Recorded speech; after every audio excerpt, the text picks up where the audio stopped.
Doctor BR Ambedkar open యూనివర్సిటీలో ఎవరైతే open degree చేస్తున్నారో ఈ వీడియోలో కంప్లీట్ మీకు ఫస్ట్ ఇయర్ అండి. ఫస్ట్ ఇయర్ ఫస్ట్ సెమిస్టర్ లో ఏవైతే సబ్జెక్ట్స్ ఉంటాయో అందులో కామన్ సబ్జెక్ట్ వచ్చేసి మనకు జెండర్ సెన్సిటైజేషన్ కి సంబంధించిన క్వశ్చన్ పేపర్ ఏ విధంగా వచ్చింది ప్రీవియస్ గా.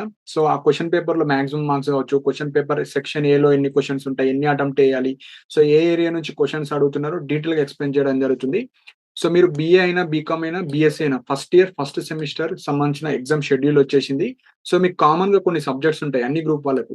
సో అందులో ఫస్ట్ ఎగ్జామ్ వచ్చేసి మనకు జెండర్ సెన్సిటైజేషన్ అండి. సో ప్రీవియస్ ఇయర్ లో ఎలా మనకు క్వశ్చన్స్ వచ్చాయి అవి చూద్దాం. సో ఫస్ట్ ఇక్కడ మెయిన్ పాయింట్ వచ్చేసి ఈ పేపర్ కి మార్క్స్ వచ్చేసి 40 marks paper. So 40 marks. So 40 marks కి మనకు పాస్ మార్క్స్ వచ్చేసి ఇక్కడ మినిమం మార్క్స్ అంటే పాస్ మార్క్స్. సో 40కి 16 వస్తే మీరు పాస్ అయినట్టు, 16 బిలో వస్తే ఫెయిల్ అయినట్టు. సో మినిమం 16 మార్క్స్ అయితే తెచ్చుకోవడానికి ట్రై చేయాలి. అండ్ ఈ ఎగ్జామ్ వచ్చేసి మనకు 1.5 అవర్ ఎగ్జామ్ ఉంటుంది. సో ఇది main point, gender sensitization marks time. So ఇప్పుడు ఆ క్వశ్చన్ పేపర్ లో ప్రతి సెక్షన్ లో మనకు చాయిసెస్ కావచ్చు, ఎన్ని క్వశ్చన్స్ అడుగుతారో చూద్దాం. సో సెక్షన్ ఏ వచ్చేసి టోటల్ గా 12 మార్క్స్ అండి. సో మనకి ఇక్కడ ఇచ్చారు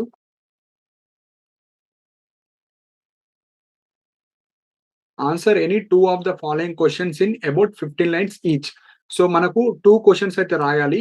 ఈచ్ క్వశ్చన్ క్యారీస్ 6 మార్క్స్. అంటే 2 క్వశ్చన్స్ కి 6 మార్క్స్, ఒక్కొక్క దానికి 12 మార్క్స్. సో ఇక్కడ ఎన్ని క్వశ్చన్స్ ఇచ్చారు, మొత్తం 4 క్వశ్చన్స్ ఇచ్చారు. ఈ 4 లో నుంచి మీకు నచ్చినవి 2 రాయాలి. సెక్షన్ ఏ లో మీరు 1 రాస్తారా, 2 రాస్తారా, 3 అండ్ 4 రాస్తారా, 1, 4 రాస్తారా, మీ ఇష్టం. ఈ 4 లో నుంచి మీకు నచ్చినవి మీరైతే రాసుకోండి. సో ఇప్పుడు మనకు టైప్ ఆఫ్ క్వశ్చన్స్ ఎట్లా అడగాలో చూద్దాం. సో సెక్షన్ ఏలో 2 క్వశ్చన్స్ రాయాలి. సో ఫస్ట్ వన్ వచ్చేసి జెండర్ ఈక్వాలిటీ. సో ఇక్కడ ఎవరైతే తెలుగు మీడియంలో రాద్దాం అనుకుంటున్నారో మీరు ఇక్కడ డిస్ప్లే అవుతుంది కాబట్టి, సో నేను ఇంగ్లీష్ మీడియంలో చదివేటప్పుడు మీరు కింద చూసుకోవచ్చు తెలుగు మీడియంలో. So first one gender equality. Second question వచ్చేసి discrimination faced by women with disabilities. Third one వచ్చేసి what are the prohibited areas for men in the domestic sphere and why. Fourth question వచ్చేసి describe the elements involved in empowerment of women. So ఇది first 4 questions. ఈ 4 question లో మీకు నచ్చినవి రాసుకోవాలి. మరి ఎంత రాయాలి అంటే ఇక్కడ చూడండి, 2 క్వశ్చన్స్ రాయాలి, 15 లైన్స్, కనీసం హాఫ్ ఆఫ్ ది పేజ్ ఆ విధంగా రాసేటట్టు చూసుకోవాలి. హాఫ్ ఆఫ్ ద పేజ్ కావచ్చు. అంటే ఇక్కడ 15 లైన్స్ ఇచ్చారని మనం 15 లైన్స్ మందమే రాయకూడదు. మీకు ఆ ఆన్సర్ కి తగ్గట్టు ఎంత ఆన్సర్ అయితే రాయాలో అన్ని ఆన్సర్స్ అయితే రాయాలి. అంటే మనకు బుక్లెట్ ఇస్తారు కదండి, బుక్లెట్ ఇస్తే ఇది ఒక line, second, third, fourth, fifth, ఇలా లైన్స్ నార్మల్ గా మనం రాస్తే 15 లైన్స్ వరకు ఒక హాఫ్ హాఫ్ పేపర్ కావచ్చు, ఒక ఫుల్ పేపర్ మీ ఇష్టం. మీకు ఎంత ఓపిక ఉంటే అంత నీట్ గా అన్ని పాయింట్స్ వచ్చేలాగా మీరైతే రాసుకోవాలి. So each question carries 6 marks. So 12 marks section ఏలో. సో ఇది సెక్షన్ ఏ అయిపోయింది. సో ఇప్పుడు సెక్షన్ బి చూద్దాం.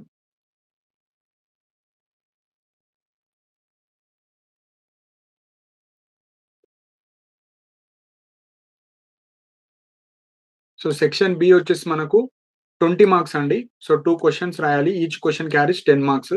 సో ఇక్కడ ఆ సెక్షన్ బికి సంబంధించిన గైడ్ లైన్స్ ఇచ్చారు చూద్దాం. చూడండి ఇక్కడ ఏముంది, answer all the following questions in the about 25 lines each. So ఇక్కడ అన్ని రాయాలి. సో మనకు చాయిస్ అనేది ఇంటర్నల్ చాయిస్ ఇస్తారు. సో అది కూడా ఎక్స్ప్లెయిన్ చేస్తాను. Each question carries 10 marks. అంటే ఒక్కొక్క క్వశ్చన్ కి 10 మార్క్స్ ఉంటుంది. మనము ఈ సెక్షన్ బి లో అన్ని ఆన్సర్స్ రాయాలి. ఒక్క ఆన్సర్ 25 లైన్స్ వచ్చేటట్టు రాయాలి. సో ఇప్పుడు ఇంటర్నల్ చాయిస్ అంటే ఏందో చెప్తాను. సో ఇప్పుడు ఇక్కడ 5th క్వశ్చన్ ఉందండి. సో ఈ 5th క్వశ్చన్ లోనే 5th ఏ ఉంది, 5th బి ఉంది. సో ఈ మీరు 5th ఏ రాస్తారా, బి రాస్తారా, మీ ఇష్టం. రాస్తే ఏ అన్న రాయాలి, బి అన్న రాయాలి. అది ఒక క్వశ్చన్ అంటే 5th లో ఒకటి. ఇలా ఇంటర్నల్ చాయిస్ ఉంటది. పైన మనకు కంబైన్డ్ చాయిస్ ఇచ్చారు. మీకు నచ్చింది ఏవన్నా రాసుకోండి. ఇందులో within the question A or B ఏదో ఒకటి రాయాలి. సో రాస్తే ఏ ఆర్ బి. సో ఇక్కడ క్వశ్చన్ చూద్దాం ఒకసారి. క్వశ్చన్స్ ఎలాంటి టైప్ ఆఫ్ క్వశ్చన్స్ వచ్చాయో చూద్దాం. ఇక్కడ 5A వచ్చేసి explain the reasons for domestic violence and explain the provisions under domestic violence act 2005. Or అంటే రాస్తే ఏదన్నా రాయండి, లేదంటే ఇది. సో ఈ క్వశ్చన్ వచ్చేసి మనకు critically examine gender inequality in education and employment. So ఇది 5th. సో 5th నుంచి ఏదో ఒకటి రాసుకోవాలి. సో నెక్స్ట్ 6th లో కూడా ఏబి ఉంటది. సో 6th లో ఏబిలో కూడా మీకు నచ్చినవి మీరు రెండిట్లో ఏదో ఒకటి రాసుకోవాలి. సో ఇక్కడ క్వశ్చన్స్ వచ్చేసి మనకు discuss the significance of human rights of women and the special provisions made in CEDAW. So ఇది 6th A. So next 6th B వచ్చేసి what are the major challenges that contemporary times are throwing at the gender identities. So ఈ 6th లో మీకు నచ్చింది ఏదో ఒకటి రాయాలి. And A question కూడా వదిలేయకండి. సో సెక్షన్ ఏలో ఎన్ని అటెంప్ట్ చేయమంటే అన్ని అటెంప్ట్ చేయాలి. సెక్షన్ బిలో ఎన్ని అటెంప్ట్ చేయమంటే అన్ని అటెంప్ట్ చేయాలి. సో కనీసం 1 or 2 మార్క్స్ అన్నా మీకు తెలియని క్వశ్చన్ కి రావడానికి ఛాన్స్ ఉంటది.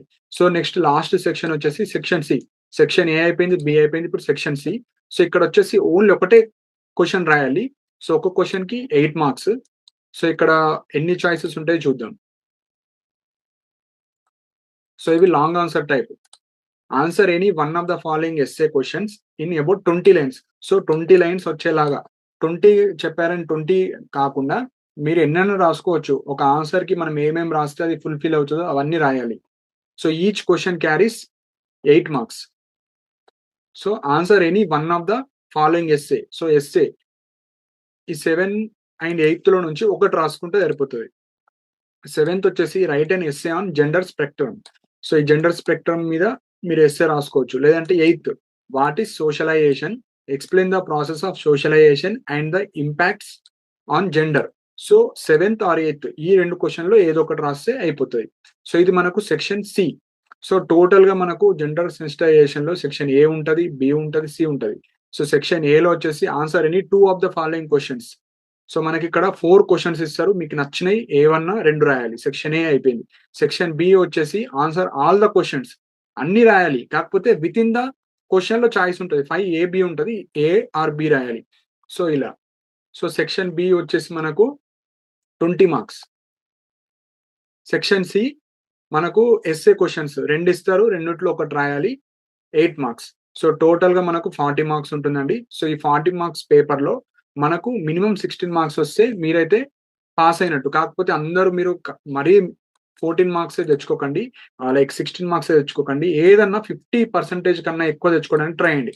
ఎందుకంటే మీరు డిగ్రీ తర్వాత హైయర్ ఎడ్యుకేషన్ వెళ్ళాలంటే కొన్ని క్యాస్ట్ వాళ్ళకు 50%, 45%, 55% అని ఉంటది. సో అప్కమింగ్ మీరు పీజీ చేయాలన్నా, బీఎడ్ చేయాలన్నా, కొన్ని ఎంట్రన్స్ ఎగ్జామ్స్ లో కావచ్చు, కొన్ని జాబ్ లో కావచ్చు. సో మరీ 16 మార్క్స్ తెచ్చుకోకండి. మీ టార్గెట్ కనీసం 20+ మార్క్స్ వస్తే సరిపోతుంది. సో 20+ మార్క్స్ అంటే 50% ఆఫ్ మార్క్స్ మీకు వచ్చినట్టు. సో టార్గెట్ వచ్చేసి 50%, మినిమం 50%. అంటే 40కి 20 మార్క్స్ అన్న తెచ్చుకోవడానికి ట్రై చేయండి. లేకపోతే కొంతమంది చాలా మంది జస్ట్ పాస్ మార్క్స్ రాసి మళ్ళీ అది కొన్ని ఎగ్జామ్స్ లో వాళ్ళు ఎలిజిబుల్ ఉండరు. సో ఎవరైనా మీరు ఎస్సీ కావచ్చు, ఎస్టీ, ఓసీ ఏ క్యాస్ట్ అయినా పర్లేదు 50% ఆఫ్ మార్క్స్ తెచ్చుకోవడానికి ట్రై చేయండి. సో ఇదండి. సో ఈ వీడియోలో మీకు ఒక ఐడియా వచ్చే ఉంటది. సో జెండర్ సెన్సిటైజేషన్ లో టోటల్ 40 మార్క్స్ ఉంటాయి. సెక్షన్ ఏ, బి, సి ఉంటది. సో ప్రతి సెక్షన్ లో చాయిసెస్ కావచ్చు అన్ని ఉంటాయి. సో ఈ విధంగా మీరైతే ఎవరైతే ప్రిపేర్ అవుదాం అనుకుంటున్నారో సెమిస్టర్ 1 లో మీరైతే జనరల్ సెన్సిటైవ్ లో ఇలాంటి టైప్ ఆఫ్ క్వశ్చన్స్ వచ్చాయి 2025 లో. సో ఇవి ఇంపార్టెంట్ పాయింట్స్ అండి. సో మీకు ఏమైనా డౌట్స్ ఉంటే మీరు కింద కామెంట్ సెక్షన్ లో మెన్షన్ చేయండి.